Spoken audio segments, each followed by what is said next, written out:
ERP 정보관리사 회계이론 기출문제 풀이하도록 하겠습니다. 1번 주 생산의 ERP 회계 데이터를 활용하여 월별 현금흐름, 부가세 납부액 예측 모델을 구축하려고 한다. 보기는 단계별 업무에 대한 설명이며 순서로 적절한 것을 고르시오. 가. 데이터 수집. ERP 회계 시스템과 은행 채널에서 최근 3년간 매출 매입 전표 계정별 원장, AIA 베이징, 은행 입출금, 부가세 신고 자료를 추출한다. 나. 모델링 및 훈련. 월별 현금흐름 VAT 예측을 위한 모델을 구축하고 데이터의 80%로 학습을 수행한다. 다. 평가. 예측값을 실제 결산 신고 결과와 비교하여 매입 후 정확도 등으로 성능을 검증한다.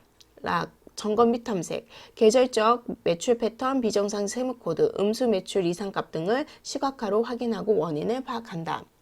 자, 우리 요거 앞에 있는 것만 좀 보고 얘기하도록 하겠습니다. 자, 우리 제일 처음에 뭐부터 할까요? 데이터 수집을 하겠죠. 데이터 수집을 한 다음에 점검 및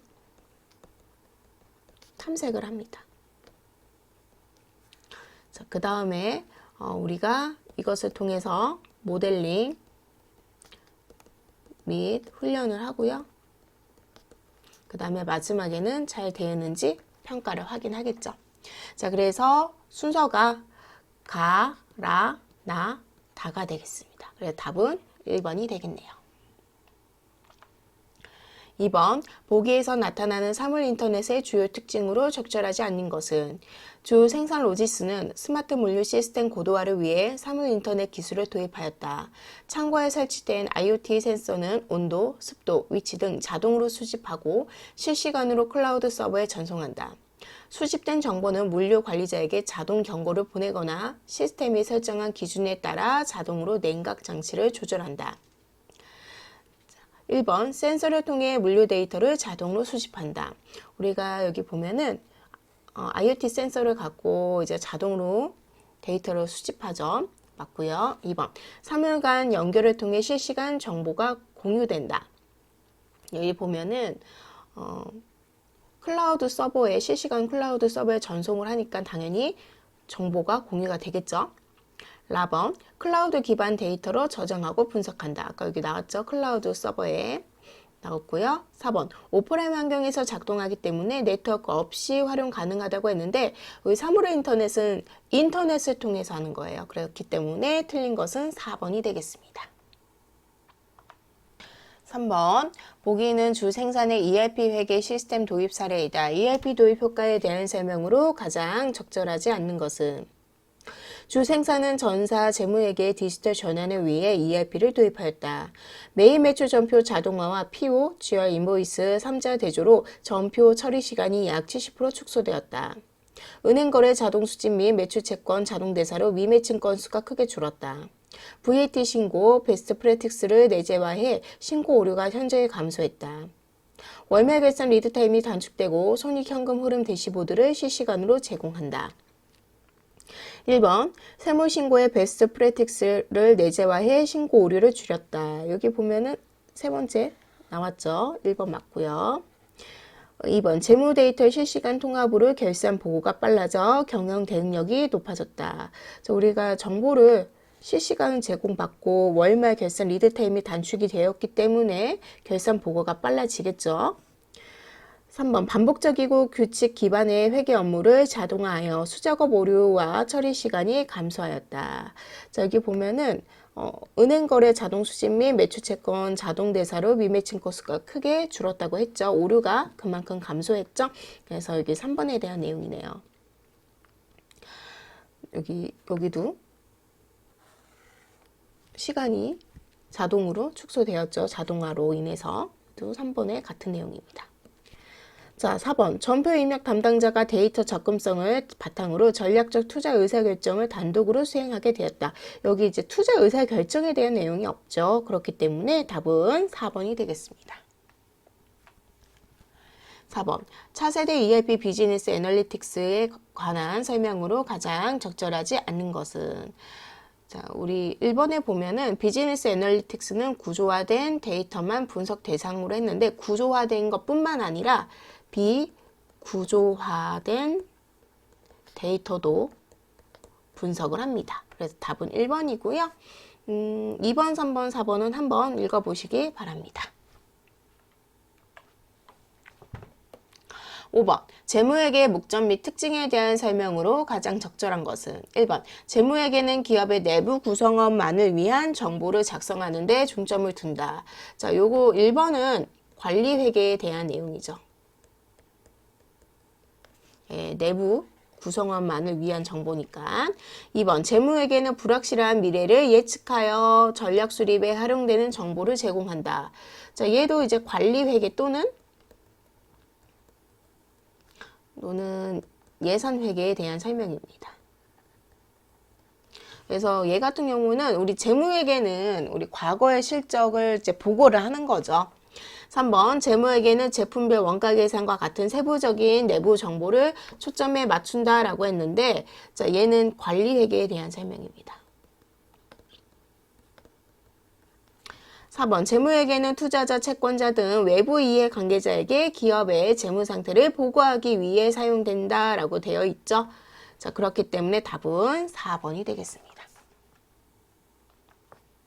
6번 회계 정보의 질적 특성에 대한 설명으로 옳지 않는 것은. 자, 우리 질적 특성이 크게 두 가지가 있죠. 자, 목적 적합성이 있고요.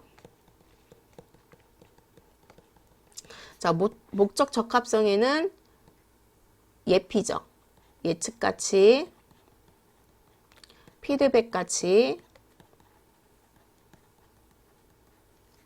적식성 있고요. 그 다음에 신뢰성에는 표현의 충실성,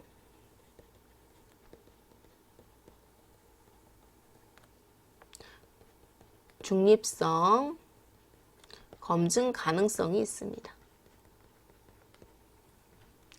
1번 신뢰성의 하위 질적 특성에는 표현의 충실성, 검증 가능성, 중립성이다. 그래서 1번 맞고요. 2번 회계 정보가 유용성을 갖추기 위해서는 목적 적합성 또는 신뢰성 중 하나의 질적 특성을 충족해야 된다라고 했는데, 둘 중에 하나라도 이제 상실을 하게 되면은 유용한 정보가 될 수가 없어요. 그렇기 때문에 2번은 틀렸습니다. 3번 적식성은 목적 적합성의 하위 질적 특성으로 회계 정보가 의사결정에 유용하도록 적절한 시점에 제공되는 것을 중시한다. 맞고요. 4번 회계 정보의 질적 특성이란 정보 이용자의 의사결정에 유용한 정보를 제공하기 위해 회계 정보가 갖춰야 할 주요 속성을 얘기합니다. 그래서 6번의 답은 2번이 되겠네요. 7번 기업의 외부 회계 정보 이용자에게 기업 실체에 관한 재무 정보를 전달하는 핵심적 재무 보고 수단으로 옳은 것은 했는데, 우리 외부 정보 이용자에게 보고서 형태로 알려줘야겠죠. 그게 재무제표죠. 그래서 답은 1번 재무제표가 되겠습니다. 8번 결산을 한 결과 당기순이익 20만 원이 산출되었으나 보기의 사항이 누락되었음을 발견하였다. 보기의 내용을 반영하면 당기순이익은 얼마인가? 자, 당기 보험료 선급분이 있네요. 그래서 차변의 선급 비용 8만 원, 그 다음에 대변의 보험료 8만 원. 그 다음에 이제 단기에 미지급 이자가 있네요. 지급 이자 미지급분.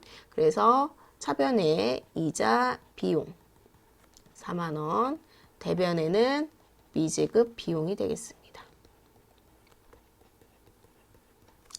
자, 그래서 여기 보면은 이제 보험료가 원래 비용이니까 차변에 있어야 되는데 대변에 왔죠. 그럼 비용이 어떻게 될까요? 비용이 감소하겠죠. 그럼 감소한 만큼 어떻게 해야 될까? 당기순이익에 더해야겠죠. 그 다음에 이자 비용, 차변에 발생했기 때문에 비용이 증가하겠죠. 비용이 발생하기 때문에 비용이 증가하죠. 그러면은 당연히 당기순이익은 그만큼 빼줘야겠죠. 그래서 이제 정리를 하자면 20만 원에서 8만 원 더해주시고 그 다음에 4만 원을 빼주시면은 정확한 당기순이익이 되겠습니다. 그래서 계산하면 24만 원이 나오겠네요. 그래서 답은 3번이 되겠습니다. 자, 9번. 주 생산의 2024년 10월 1일 1년분 보험료로 120만 원을 현금으로 지급하고 전액 선급보험료로 처리하였다. 자, 2024년 10월 31일 결산 시 비용으로 인식해야 할 보험금은 얼마인가? 자, 한번 봅시다. 그래서 24년도 10월 1일, 그 다음에 2025년 9월 30일까지 모두 다 뭘로 처리했냐면 선급 비용으로 처리를 했답니다. 근데 우리가 지금 결산 12월 31일 시점에서 우리 발생된 거는 비용 처리해야겠죠. 그래서 10월부터 12월 때까지 몇 개월 분이죠? 3개월 분을 우리가 발생을 했기 때문에 비용으로 처리를 해야 됩니다. 그래서 120만 원 곱하기 12분의 3개월치 계산해야겠죠? 그럼 30만 원 나오네요. 그래서 답은 3번이 되겠습니다. 10번. 보기에 상품 구입과 관련한 분계에서 가로 안에 들어갈 수 없는 계정 과목은 무엇인가? 자, 우리 매입을 했는데 이때 현금 나갈 수 있죠. 보통예금 지급되죠. 자, 그 다음에 미지급금은 상거래 이외입니다. 이외에 우리가 외상을 했을 때 나오는 계정 과목이죠. 그래서 답은 3번이고요. 외상매입금 당연히 들어갈 수 있죠.